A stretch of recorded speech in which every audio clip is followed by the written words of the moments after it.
गुरु जी श्री बीवी जो कोई पर्सन है या अपना अनुभव शेयर करना चाहते हैं तो अपने आप को अनम्यूट कीजिए।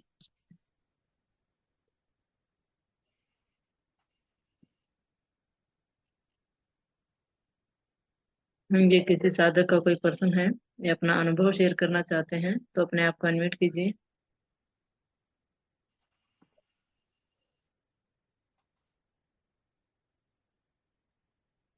जी माता जी, अभी साधक जुड़ रहे हैं, टाइम पर नहीं जुड़ पाते हो।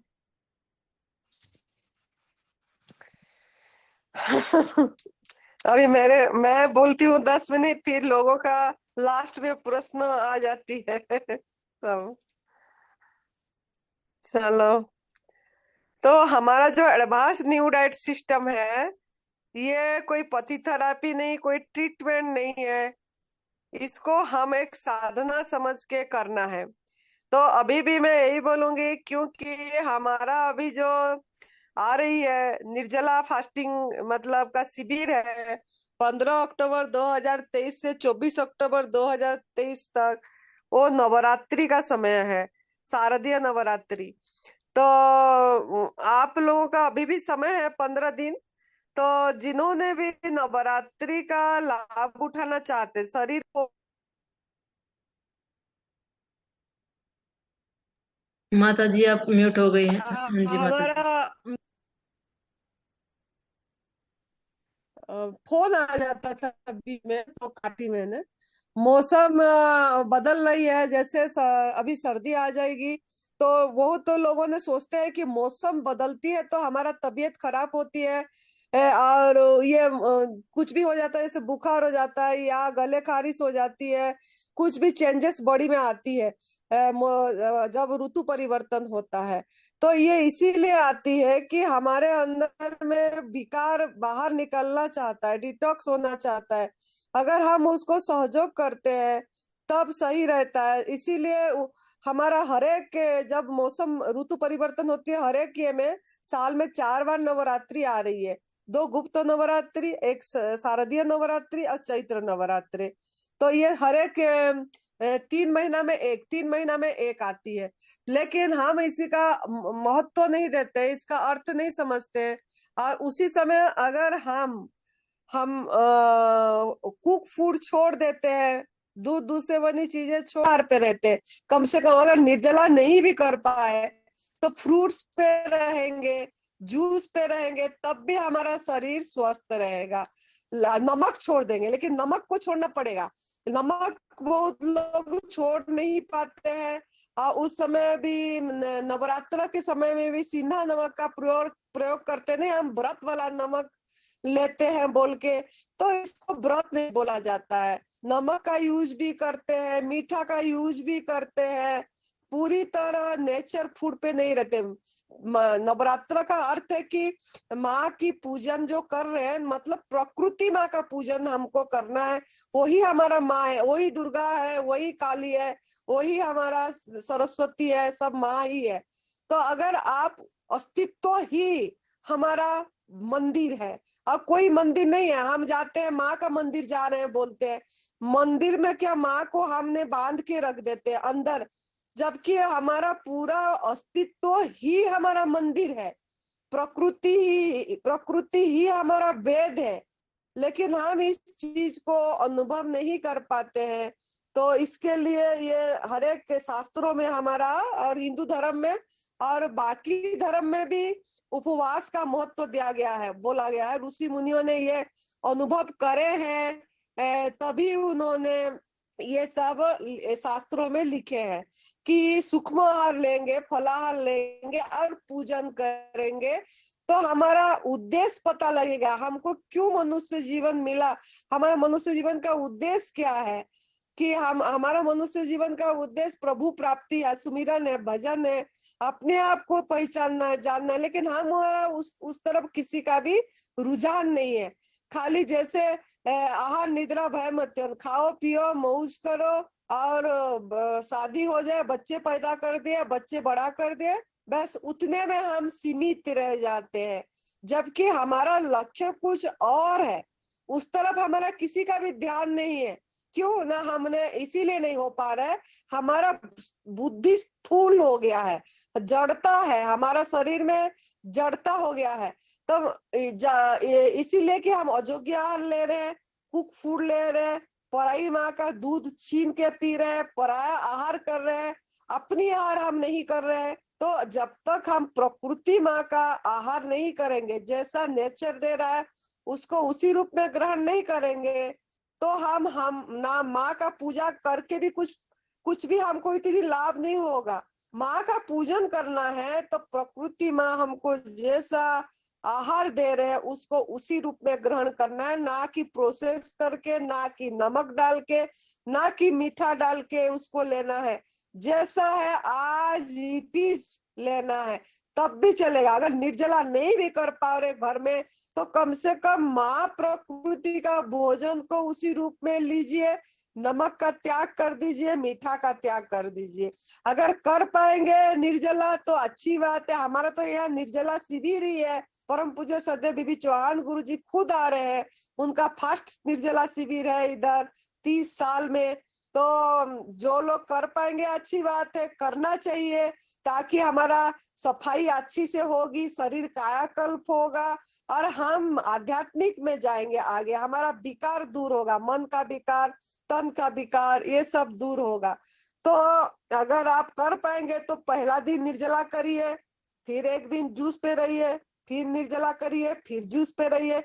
नहीं तो अपने हिसाब से जल पे करिए, जल पे भी कर सकते हैं। अगर निर्जला नहीं कर पाएंगे, गर्मी आपके उधर ज्यादा है, तो कुछ दिन निर्जला 1-2 दिन करके फिर जल ले लीजिए।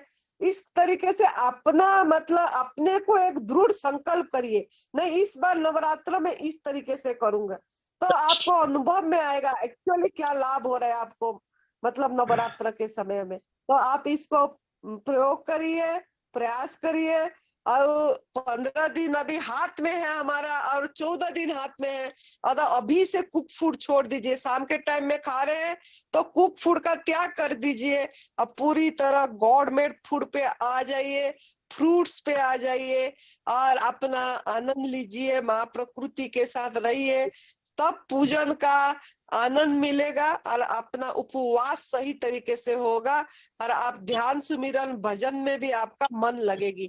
मन को नियंत्रण करने की जरूरत नहीं पड़ेगी, अपने आप मन आपका गुलाम हो जाएगा, आप मन का मालिक हो जाएंगे। देखो बेटा अब। हाँ जी, कविता जी अपने आप को अनम्यूट कीजिए।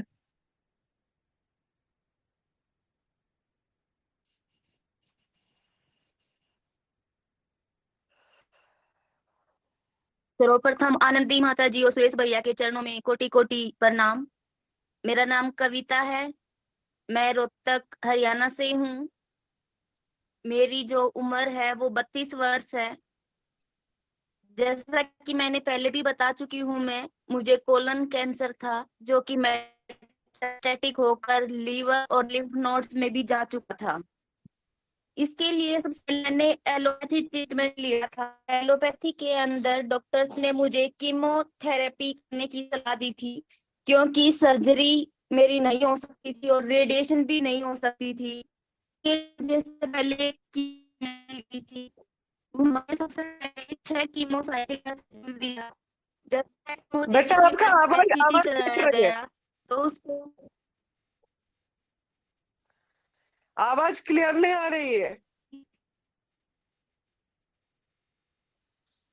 ओके माता जी। हाँ बोलो, ऐसे जगह में रहो जिसमें आवाज आ जाएगी क्लियर। एक सेकंड माता जी। और अपना वीडियो बंद कर दो तो आवाज अच्छी आएगी।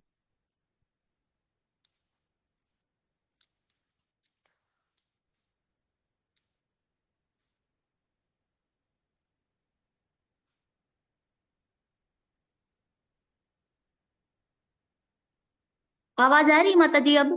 हाँ जी। हाँ आ रही है बेटा। तो इस कैंसर को ठीक करने के लिए सबसे पहले मैंने एलोपैथी ट्रीटमेंट लिया था। तो एलोपैथी के अंदर 6 कीमोसाइकिल्स दी गई थी। 6 कीमोसाइकिल्स के बाद जब PET-CT कराया गया तो उसके अंदर आया कि आपकी जो बीमारी है वो 60% कम हो गई है। इसके बाद उन्होंने फिर से 6 कीमो का शेड्यूल और दे दिया, 6 कीमो और दी गई, फिर PET-CT कराया गया तो उसके अंदर यही आया कि आपकी जो डिजीज है वो स्टेबल है। मतलब मेरी जो बीमारी है वो ना तो कम हुई थी ना बढ़ी थी, जितनी पहले थी उतनी ही आ गई थी। फिर भी डॉक्टर ने मुझे आश्वासन दिया कि इसको भी आप एक पॉजिटिव सिंबल लेकर चलिए कि आपकी बीमारी मतलब कम नहीं हुई है तो बढ़ी भी नहीं है, वो रुक गई है। तो उन्होंने कहा कि अब हम आपकी डोज कम कर देते हैं और 6 कीमो और देते हैं। तो फिर 6 कीमो और दी गई, 6 कीमो के बाद फिर PET-CT कराया गया, मतलब टोटल 18 कीमो साइकिल्स हो गई थी। और 18 कीमो के बाद जब फिर से PET-CT कराया गया तो रिपोर्ट में आया कि आपकी जो बीमारी है वो 30% बढ़ गई थी। मीन्स कीमो लेते लेते भी मेरी बीमारी बढ़ गई थी। उस टाइम मुझे और मेरी फैमिली वालों को कुछ भी नहीं सूझ रहा था। तो फिर हमने डॉक्टर से कहा कि कीमो लेते लेते भी बीमारी बढ़ रही है, तो अब क्या ऑप्शन है। तो डॉक्टर ने कहा कि अब दोबारा से बायोप्सी करते हैं। कई बार क्या होता है कि ट्रीटमेंट लेते लेते कैंसर की नेचर चेंज हो जाती है। तो अब हम दोबारा बायोप्सी कराएंगे कि ये देखने के लिए कि अब कौन सी दवाई आपके ऊपर काम करेगी। लेकिन उस टाइम हमने दोबारा बायोप्सी कराने के लिए मना कर दिया था। फिर डॉक्टर ने कहा कि मतलब आप सोच लीजिए कि 4th स्टेज है और अगर आप बायोप्सी नहीं कराएंगे आगे और फर्दर ट्रीटमेंट नहीं कराएंगे तो आपका जो लाइफ है वो बहुत कम बचा है। फिर भी इस उस टाइम हमें NDS के बारे में पता चला और NDS के बारे में हमें सुरेश भैया के थ्रू पता चला। उन्होंने बताया कि मतलब उनके बारे में जब हमें पता चला कि वो कैंसर से ठीक हुए हैं NDS को अपना कर, तो उसके बाद एलोपैथी में तो हमारे पास कोई ऑप्शन था नहीं, तो फिर हमने भी NDS शुरू करने की सोची। और उस टाइम जब हमने NDS शुरू करने की सोची तो यहाँ जून में शिविर था, 2 जून से 11 जून, जो कि गुरुजी बीवी चौहान के सानिध्य में हो रहा था। तो मैं यहाँ दिव्यासी सासाराम सुंदरनगर हिमाचल प्रदेश में 3 जून को आई थी और उसके बाद से कंटिन्यू मैं एडवांस NDS को फॉलो कर रही हूँ। मैं जब यहाँ आई तो शिविर में से हमें बहुत सारा ज्ञान मिला, बहुत कुछ सीखने को मिला। और यहाँ स्टार्टिंग में मैंने अल्टरनेट डे पर निर्जला किया था, मतलब एक दिन मैं निर्जला उपवास रखती थी और एक दिन मैं रसाहार पर रहती थी, फिर अगले दिन निर्जला उपवास रखती थी, फिर रसाहार पर रहती थी। करीब 15 दिन तक ऐसा चला। और उसके बाद फिर भैया और माता जी ने हमें मोटिवेट किया कि आप थोड़ा सा अपने निर्जला उपवास को बढ़ाइए। तो उसके बाद हमने 3 दिन का निर्जला उपवास रखा, फिर धीरे धीरे हमने इसको आगे बढ़ाया। उसके बाद गुप्त नवरात्रि में 19 जून से 29 जून तक 11 दिन का मैंने लंबा निर्जला उपवास रखा। जब मैंने 11 दिन का लंबा निर्जला उपवास किया तो उस टाइम मुझे कोई खास उबाड़ नहीं आया था। सिर्फ 10वें और 11वें दिन में मुझे हल्की सी प्रॉब्लम हुई थी, जो कि वोमिटिंग की प्रॉब्लम थी। वोमिटिंग सेंसेशन मुझे फील हुई थी लेकिन वोमिटिंग हुई नहीं थी। उस टाइम आराम से मेरा 11 दिन का निर्जला यहाँ हो गया था। और उसका जो पूरा श्रेय है वो आनंदी माता जी और सुरेश भैया के मोटिवेशन को जाता है। इन्होंने मुझे इतना मोटिवेट किया। दूसरा जो श्रेय है वो यहाँ के वातावरण और यहाँ का जो तपोभूमि है उस ओरा को जाता है, जिसने मुझे इतना सहयोग किया कि मैं यहाँ 11 दिन का लंबा निर्जला उपवास रख पाई। और उस टाइम मेरा जो वेट है वो 3 kg कम हुआ था, मीन्स 11 में कम हुआ। और बस के दौरान मैं 10 से 12 बार एनिमा करती थी और एनिमा के दौरान बहुत सारा मल शरीर से बाहर निकलता था। मतलब शरीर की जो एक्चुअल सफाई है वो निर्जला उपवास के दौरान ही होती है। उस टाइम हम अपने बॉडी के अंदर डालना बंद कर देते हैं और निकालना चालू कर देते हैं। अगर हम कुछ भी खा रहे होते हैं, चाहे हम कच्चे में खा रहे होते हैं या जूस ले रहे होते हैं, तो उस टाइम भी हम अपनी बॉडी में कुछ ना कुछ डाल रहे होते हैं। तो उसको डाइजेस्ट होने में भी बॉडी को कुछ ना कुछ, जो हमारी जीवन शक्ति है, उसको खर्च करना पड़ता है। लेकिन अगर हम निर्जला उपवास रखेंगे तो हमारी जो सारी जीवन शक्ति और प्राण शक्ति है वो बच जाती है और उसका काम केवल बॉडी को हील करना होता है। और एक्चुअल में वही हीलिंग हमारी बीमारी को कम करती है। इसके बाद फिर हमने मतलब जो निर्जला उपवास है वो डिटॉक्स जूस से ओपन किया था। तो मैं सबको यही सलाह दूंगी कि जो जितने भी एनडीएस साधक हैं जब भी निर्जला उपवास रखते हैं तो वो डिटॉक्स जूस से ओपन करें। डिटॉक्स जूस का आप लोगों को पता ही है कौन कौन से हैं। और इसके बाद फिर हमने अपने तप को धीरे धीरे और आगे बढ़ाया। फिर कभी 3 दिन का, कभी 2 दिन का, कभी 4 दिन का, ऐसे निर्जला उपवास चलता रहा। इसके बाद 19 से 29 जून तक 11 दिन का लंबा निर्जला उपवास रखने के बाद 17 जुलाई से 25 जुलाई 9 दिन का कंटिन्यू वाला लंबा उपवास मैंने दोबारा रखा। मीन्स पहले 11 दिन का किया था, इसके बाद 17 जुलाई से 25 जुलाई 9 दिन का लंबा उपवास फिर रखा मैंने। लेकिन उस टाइम 9 दिन के उपवास के दौरान मुझे एक उबाड़ आया, मुझे गॉल ब्लैडर में स्टोन थी। और उस स्टोन का 5वें दिन इतना जबरदस्त पेन हुआ कि पूछो मत उस टाइम। लेकिन जब भी हम अपने रास्ते में आगे बढ़ेंगे, कठिनाइयां हमेशा आती हैं, चाहे आप किसी भी फील्ड में आगे बढ़ लीजिए। तो ये एनडीएस की फील्ड है हमारी, तो इसमें भी अगर हम आगे बढ़ेंगे तो परेशानियां, कठिनाइयां रास्ते में आएंगी, उबाड़ आएंगी। लेकिन हमें उनसे डरना नहीं है, क्योंकि हमारी बीमारी उनसे ज्यादा बड़ी है। जो उबाड़ है वो टेम्परेरी है, वो 2-4 दिन आकर चले जाएंगे, या थोड़ा लंबा टाइम भी अगर वो रह सकते हैं तो भी हमें घबराना नहीं है। हमें डट कर उनका सामना करना है, क्योंकि अगर हमें अपनी बीमारी को हराना है तो उबाड़ तो छोटी मोटी चीज है, वो तो आएंगी और जाती रहेंगी। तो मैं सबको यही कहूंगी कि मतलब लोगों के इतने क्वेश्चन होते हैं कि मतलब हमें ये दिक्कत हो रही है, मतलब वो एनडीएस को अच्छी तरह से अभी स्टार्ट भी नहीं किया है, तभी इतने क्वेश्चंस हैं। तो आगे बढ़ेंगे तो कितने क्वेश्चंस आएंगे। तो आपको अपने क्वेश्चंस के ऊपर इतना ध्यान नहीं देना है, आपको सिर्फ एनडीएस के अंदर है क्या, 3 ही बातें हैं एनडीएस के अंदर, कि आपको सबसे पहले उठ के संजीवनी क्रिया करनी है, उसके बाद लंघन को बढ़ाना है, और जब तक रहा जाए ठीक है, नहीं तो उसके बाद रसार पर रहना है। तो अपने क्वेश्चंस को स्टॉप करके आगे बढ़ना है। तो सेम हम भी वही फॉलो कर रहे थे। तो लंबे 9 दिन के निर्जला के दौरान जब हमें उबाड़ आया तो हमने कुछ नहीं किया, सिर्फ ठंडे पानी की पट्टी जहाँ दर्द होता है वहां रखनी होती है, क्योंकि एलोपैथी के अंदर तो हम जान ही रहे हैं कि कोई भी दवाई ले ली और उससे ठीक हो जाएगा, तो हमें उसको सहन करना है। तो जितना भी उबाड़ आए आपको सिर्फ उसको, जैसा कि आनंदी माता जी बताते हैं, कि उसको देखने वाला बनना है।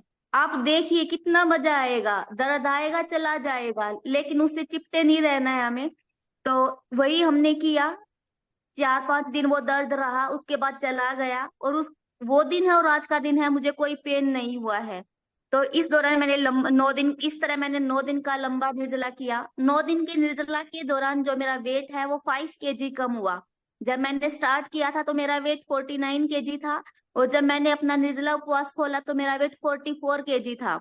मीन्स 9 दिन में 5 kg वेट कम हुआ था। तो जैसे जैसे एनडीएस के रास्ते में हम आगे बढ़ते हैं, वेट कम होगा तो हमें उससे घबराने की जरूरत नहीं है। तो यहाँ एनडीएस के अंदर जब भी हम निर्जला उपवास करेंगे या निर्जला नहीं भी करेंगे, रसार पर भी रहेंगे, तो वेट कम होगा। और जब वेट कम होगा तो हमें अपने घर वाले भी डिमोटिवेट करेंगे।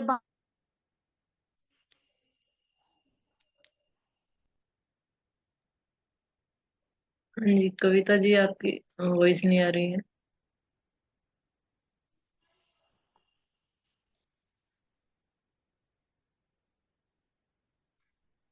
के लिए भी कर रहे हैं तो भी हमें आगे बढ़ना है, ताकि आगे हमें कोई बीमारी ना आए। तो हमें ऐसे टाइम के ऊपर किसी की नहीं सुननी है, क्योंकि जब भी किसी भी रास्ते पर हम आगे बढ़ेंगे तो बातें हमारी होंगी, बातें बनेंगी, क्योंकि दुनिया का काम क्या है, बातें बनाना। और बात उन्हीं की होती है जिनमें कुछ बात होती है। तो हमें उससे घबरा कर अपना रास्ता नहीं छोड़ना है, और ना ही हमें चिंता करनी है कि हमारा वेट कम हो गया है, हमारी हड्डियां मतलब दिख रही हैं कि, और ना ही मतलब हमें खुद भी नहीं सोचना है, क्योंकि डीमोटिवेट करने वाले बहुत मिलेंगे, मोटिवेट करने वाले बहुत कम मिलेंगे। कोई एक आधा पर्सन होगा जो हमें मोटिवेट करेगा, लेकिन हमें डीमोटिवेट नहीं होना है, हमेशा आगे बढ़ना है, और अपने लक्ष्य को हमें प्राप्त करना है। तो अपना लक्ष्य जब हम लंबा रखेंगे तभी वहां तक पहुंचने की कोशिश करेंगे। और अगर हम घबरा कर वहीं मतलब ये सोचेंगे कि नहीं हमारा वेट ज्यादा कम हो गया है, हम कैसे दिखने लग गए हैं, चेहरे पर झुर्रियां पड़ गई हैं, लेकिन ये सब टेम्परेरी है। मैं आप लोगों को बता देती हूँ कि वेट की तो चिंता ही नहीं करनी है, सीधी सी बात है। अगर हम एनडीएस को ईमानदारी से करेंगे तो वेट कम होगा, क्योंकि आपको पता है कि निर्जला उपवास के दौरान क्या होता है, हमारे शरीर में ऑटोफेगी स्टार्ट होती है। ऑटोफेगी आप सब लोगों को पता है, नहीं भी पता है तो मैं बता देती हूँ। ऑटोफेगी 2 वर्ड से मिलके बना है, ऑटो प्लस फेगी।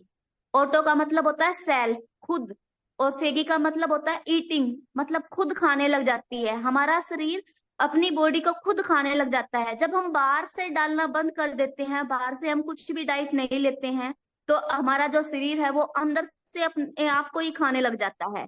तो सबसे पहले मतलब हमारा शरीर किसको खाएगा? जो कि कमजोर चीजें होती हैं उन्हीं को खाना शुरू करेगा। तो हमारे शरीर में जो बैड सेल्स हैं उनको खाना शुरू करेगा, फैट्स को खाना शुरू करेगा। तो फैट को जब खाएगा तो फैट कम होगी। तो उस दौरान क्या होता है, हमारी बॉडी से जो फैट होती है, बैड कोलेस्ट्रॉल होता है या बैड सेल्स होती हैं, वो खत्म होती हैं। तो हमें घबराना नहीं है, क्योंकि चर्बी को इकट्ठा करके हमें क्या करना है, कुछ नहीं चाहिए। हमें सिर्फ एक अच्छा स्वास्थ्य चाहिए, चाहे वो पतले होकर हमें मिल रहा है तो उसमें कोई बीमारी नहीं है। लुक मैटर नहीं करता, एक हेल्दी लाइफ मैटर करती है।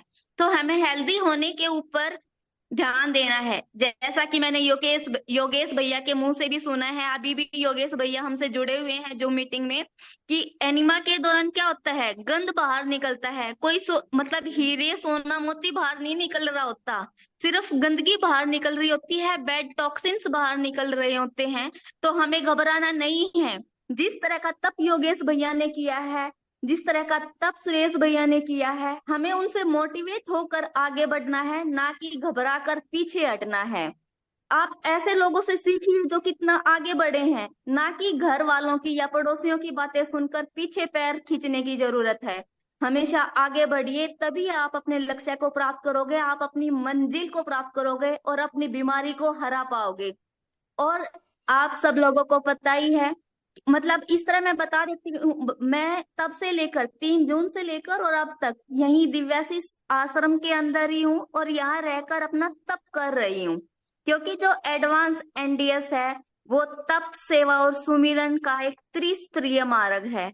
तो हमें केवल तप करने पर ही ध्यान नहीं देना है, क्योंकि तप तो कोई भी कर लेता है, इतना आसान नहीं है तप करना, लेकिन तप कोई भी कर लेगा।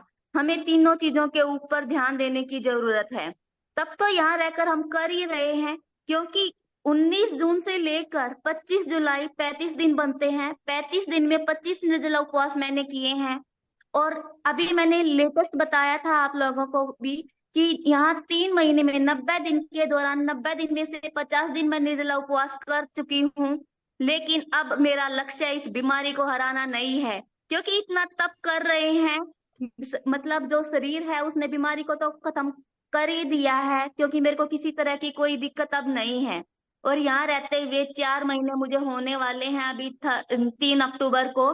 तो यहाँ तब तो हम खूब कर चुके, लेकिन जो मेन चीज हमने यहाँ प्राप्त की है वो है आनंदी माँ के सानिध्य में सेवा और सुमिरन। तो तब तो सुरेश भैया से प्रेरित होकर हमने खूब किया है यहाँ और बीमारी को भी हराया है। लेकिन जो मेन लक्ष्य है वो है हमें प्रभु प्राप्ति का मार्ग जो यहाँ रहकर मिला है, और यही हमारे जीवन का मेन लक्ष्य है।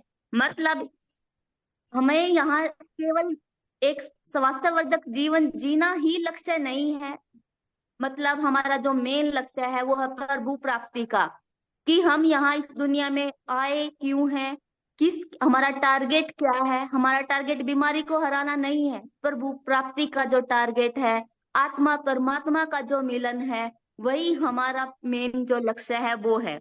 अब हमें उसी को प्राप्त करना है और उसी की तरफ हम अपने कदम बढ़ा चुके हैं। तो यहाँ माता जी जो सुबह शाम भजन सुमिरन कराती हैं, उससे हमें इतना आत्मबल मिला कि हम यहाँ इतना तप कर पा रहे हैं। बिना मोटिवेशन के तप नहीं हो सकता। ये जो लोग घर पर भी हैं या कहीं पर भी हैं, वो वहां रहकर कितना तप कर पा रहे हैं वो आप खुद अंदाजा लगा सकते हैं। और यहाँ माता जी के सानिध्य में, भैया के सानिध्य में, मोटिवेशन में, मार्गदर्शन में हम कितना तप कर पा रहे हैं, ये आप लोग खुद ही सोच लीजिए। तो यहाँ तो तब तो हमने कर ही लिया है। सेवा के बारे में आप सब लोगों को मैं कहना चाहूंगी कि हमारा पर्सनल एक्सपीरियंस ये है कि खाली तप से कोई स्वस्थ नहीं होता है। सेवा और सुमिरन का भी उतना ही योगदान है। तो सेवा जिस भी आदमी से जैसी भी बनती है, जरूरी नहीं है धन से सेवा की जाए, तन मन धन किसी भी चीज से आप सेवा कर सकते हैं। शारीरिक सेवा जैसे भी आपसे बनती है आप वैसी कीजिए। आपको ये इतना अच्छा है कि जो तप सेवा सुमिरन का मार्ग मिला है, इसको आप आगे मतलब और लोगों को बताकर भी आप इसका मतलब प्रचार प्रसार करके भी सेवा कर सकते हैं। आपको इससे रिलेटेड जितनी भी वीडियोज हैं उनको शेयर करके भी आप सेवा कर सकते हैं। और अगर आपको इसके बारे में जो भी नॉलेज है उसको केवल समेट कर नहीं रखना है, आगे हमें इसको फैलाना है, ताकि जो ये दवा रहित दुनिया, रोग रहित दुनिया का जो गुरुजी का लक्ष्य है वो पूरी दुनिया में फैल सके। तो हमें केवल अपने तक सीमित नहीं रहना है, उनके कंधे से कंधा मिलाकर हमें इस लक्ष्य को संसार के कोने कोने तक फैलाना है। तो हमें इसी में जुट जाना है। और आप धन से भी कहीं सेवा कर सकते हैं। दशांश के बारे में वेदों शास्त्रों में लिखा हुआ है, तो वो ऐसे ही नहीं लिखा गया है, उसको फॉलो करना है। अच्छी चीजें आपको जहां से भी सीखने को मिल रही हैं आप उसको पकड़ लीजिए और वहीं से उसमें लग जाना है। ऐसा नहीं है कि केवल सुना, नहीं, सुनने से कुछ भी फायदा नहीं होता। हमें क्या करना है, उस चीज को अनुभव में लाना है, उसको करके देखना है, करके दिखाना है। फिर आप देखिए आपको कितना फायदा मिलता है। ये हमारा पर्सनल एक्सपीरियंस है। तो तप और सेवा की बात तो हो गई। सुमिरन, सुमिरन में क्या है, आपको भजन कीर्तन की तरफ ध्यान देना है। भगवान को जिसको आप भी भगवान को जिस भी रूप में मानते हैं आपको उसका सुमिरन करना है। तो सुमिरन हमारा, क्योंकि जो प्रभु प्राप्ति का मार्ग है वो उसी से मिलेगा, उसी तरह उसी में हम अपने कदम उसी तरह आगे बढ़ा सकते हैं। तो आपको तप सेवा और सुमिरन तीनों चीजों को आगे बढ़ाना है और उसमें हम लग चुके हैं। तो मैं तो यही कहूंगी कि जितने भी क्रोनिक पेशेंट्स हैं तो उन सबको क्या करना है, तप सेवा सुमिरन का जो ये मार्ग है उस पे आगे बढ़ना है। तो वहीं से आपको एक मतलब स्वस्थ शरीर तो मिलेगा ही, मानसिक और आत्मिक शांति भी आपको वहां से मिलेगी। शारीरिक विकास के साथ साथ जो आध्यात्मिक विकास है वो भी आपको इस तप सेवा सुमिरन का मार्ग अपना कर मिल सकता है। तो मेरा जो पर्सनल एक्सपीरियंस है वो मैंने आप लोगों के साथ शेयर किया है। अब मैं आप लोगों को बता देती हूँ, मुझे शारीरिक कोई भी दिक्कत महसूस नहीं होती है। तो अब मैं सबको यही कहूंगी कि आप भी निर्जला उपवास पर ध्यान दीजिए। ऐसा भी नहीं है, मैं अपने एक्सपीरियंस से आप लोगों को बता रही हूँ, जबरदस्ती नहीं खींचना है। जिससे जितना निर्जला उपवास होता है उसको उतना ही करना है। किसी से कंपटीशन नहीं करना है कि उसने इतने दिन का कर लिया तो हम भी उतने दिन का करेंगे, नहीं। हमें धीरे धीरे आगे बढ़ना है, एक एक कदम कर आगे बढ़ाना है। ऐसा नहीं कि एकदम हम छलांग लगा देंगे, नहीं। ऐसा भी नहीं है कि जितनी क्रोनिक डिजीज है तो आप मतलब पहले पका हुआ भोजन कर रहे हो फिर लगातार आप 10-15 दिन का निर्जला कर दोगे, नहीं। वो भी हमें इतना फायदा नहीं देगा। जितना आप धीरे धीरे आगे बढ़ोगे उतना आपको अच्छा फायदा मिलेगा।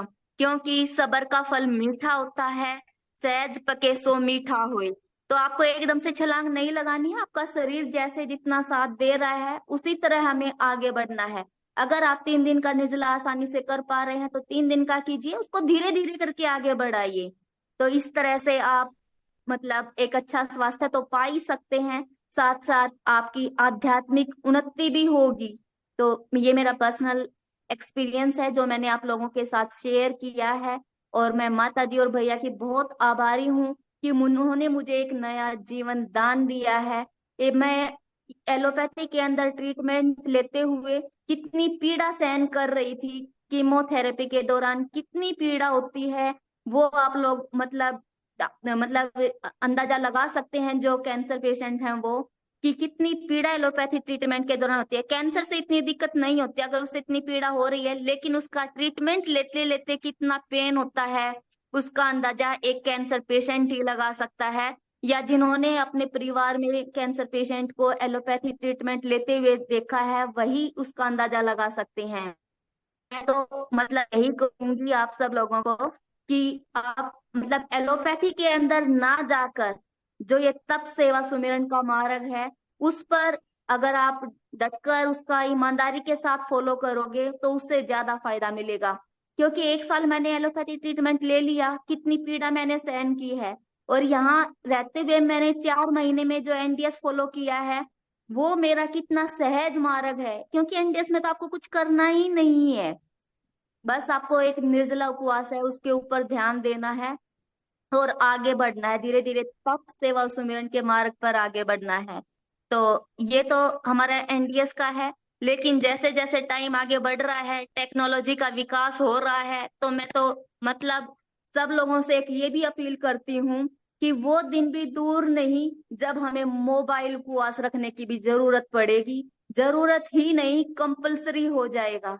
तो मैं सभी साधकों से विनती करती हूँ, और मतलब मैं भी कोशिश कर रही हूँ कि मैं अपने ऊपर भी आजमा सकूं, इस चीज को फॉलो मतलब लागू कर सकूं, अप्लाई कर सकूं, कि हमें धीरे धीरे मोबाइल उपवास भी बढ़ाना चाहिए। जो सोशल मीडिया है, फेसबुक, मतलब आप करके देखिए। जो मतलब खाना छोड़ने का वाला उपवास है वो तो इजी है, लेकिन मैं क्योंकि वो उपवास मैंने किया है। लेकिन जो मोबाइल उपवास है, जो फेसबुक उपवास है, ट्विटर उपवास है, इंस्टाग्राम उपवास है, तो मतलब वो भी किसी बीमारी से कम नहीं है। वो भी मतलब आने वाले टाइम में कैंसर से ज्यादा भयंकर बीमारी बनने वाली है। तो मैं तो सबसे यही कहूंगी, और भगवान से भी मैं यही प्रार्थना करती हूँ कि मुझे भी इतना आत्मबल और दे। और मुझे लग रहा है कि माता जी के सानिध्य में इतना आत्मबल हमें मिल जाएगा कि धीरे धीरे हम उसकी तरफ भी अपने कदम बढ़ाएंगे। और इस टेक्नोलॉजी से जितना दूर रहेंगे उतना अच्छा है, क्योंकि टेक्नोलॉजी से जितने फायदे हैं, नुकसान उससे ज्यादा हैं। तो मैं सब लोगों से यही कहूंगी कि आप भी धीरे धीरे एनडीएस के रास्ते को अपनाइए और लोगों को भी इसके बारे में बताइए, ताकि वो भी रोग रहित हो सके, या जो रोग रहित हैं वो आध्यात्मिक उन्नति के मार्ग पर अग्रसर हो सके। तो मेरा पर्सनल एक्सपीरियंस यही है। 4 महीने की मेरी जो जर्नी है वो मैं आप लोगों के साथ शेयर की कर चुकी हूँ अभी। तो मैं बस यही कहना मोबाइल नंबर, चाहूंगी। क्या मोबाइल माता जी? नंबर, आपका मेरा मोबाइल जो नंबर। मेरा जो मोबाइल नंबर है वो है 7056570305। दोबारा बता रही हूँ, 7056570305। धन्यवाद धन्यवाद। बेटा, बहुत सुंदर अनुभव सुनाए आपने। अब आप सुरेश बेटा का गाइडेंस से आपने तप करे और तप करके आपने कैंसर को हरा दिया। और सुरेश बेटा का यही मंत्र है कि बीमारी को खत्म करना है तो खुद को खत्म करना पड़ेगा। तो आपने अपने को खुद को खत्म कर लिए तो बीमारी खत्म हो गई। तो आप लोगों का तप के सामने हम ही नमन कर रहे हैं। आप लोग बहुत तप करें, ऐसा जो भी तप करेंगे वो जरूर सफलता प्राप्त करेंगे। और जोगेश जी जो है हमारा, वो भी बहुत तप करे हैं और वो भी हैं इधर ही अभी। और वो खुद आके अपनी थोड़ा 2 लाइन बता सकते हैं, जोगेश जी भी। और सबको बहुत धन्यवाद आप लोगों को। शशि भी है पीछे, शशि भी बहुत तप करी है और उसने भी कैंसर को हरा चुकी है। तो ये दोनों बेटियां ने हमारा गिफ्ट है तप सेवा सुमिरन मार्ग में एडवांस न्यू डाइट सिस्टम का और दिव्याशीष परम सुख आश्रम का 3 गिफ्ट इधर है हमारा। जोगेश जी, कविता जी और शशि जी, जो तीनों ने क्रोनिक डिजीज से बाहर आ चुके हैं। तो तीनों जन के लिए हम सब कोई बहुत बहुत शुभकामना कर रहे हैं। और ये तीनों को देख के बहुत साधकों को और नया जन्म मिलेगा। जैसा सुरेश जी को देख के इन तीनों को नया जन्म मिला, सुरेश जी को दे बीबी चौहान गुरु जी ने नया जन्म दिए। मतलब हमारा मूल है परम पूज्य सदैव बीबी चौहान गुरु जी, जिनका 30 साल का अनुभव सुन के सभी कोई इस एडवांस न्यू डाइट सिस्टम में चल पड़े और नया जन्म मिला। तो आप सबको बहुत बहुत शुभकामनाएं और ऐसे आगे बढ़ो बेटा। और बहुत खुशी लगी और आप तीनों को देख के मैं परमात्मा को बहुत धन्यवाद दे रही हूँ, शुक्रगुजार कर रही हूँ कि आप तीनों इस तरीका का आगे और नया नया लोगों को बताओ। और शशि का अनुभव दूसरी बार में सुनाएंगे। जी माता जी, आपका और सुरेश भैया का बहुत बहुत आभार है। जो आप लोगों ने हमारे पीछे इतनी मेहनत करी और हम लोग कर पाए ये सब।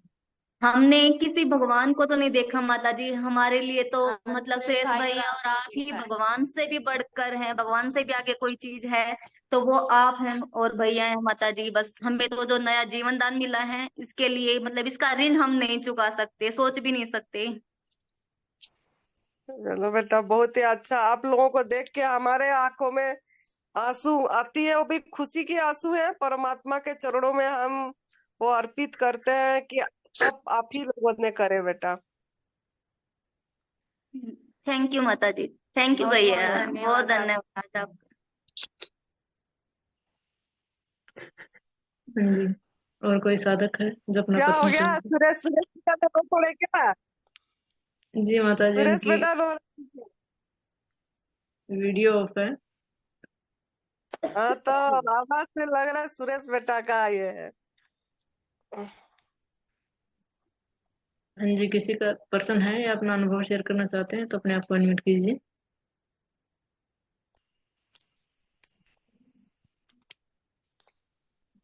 जोगेश जी को बोलिए। जोगेश जी जी माता जी, अभी वो नहीं है, वो डिस्कनेक्ट हो गए हैं। हाँ जी, बोलिए। संजीत जी, आपका कोई क्वेश्चन है तो आप पूछ सकते हैं। प्रणाम माता जी को और सभी एनडीएस टीम को मेरी तरफ से। मैम, मैं हेलो। हाँ जी, बोलिए। बताइए बेटा। हेलो। हाँ, मैं 1.5 साल से बहुत परेशान हो रखा हूँ मैम। मैं मुझे लीवर डिजीज हो गया था। उसके बाद 400 500 400 500 शुगर हमेशा रहता था। फिर एम्स में, दिल्ली एम्स में रेफर कर दिए डॉक्टर साहब। फिर वहाँ पे गए, वहाँ पे बोले कि लीवर ट्रांसप्लांट कराना होगा। फिर वहाँ से मैम हम चले गए। फिर वहाँ से पतंजलि चले गए मैम। पतंजलि वेलनेस सेंटर यहाँ हरिद्वार के पास है मैम। तो वहाँ पे बाबा रामदेव जी के यहाँ गए।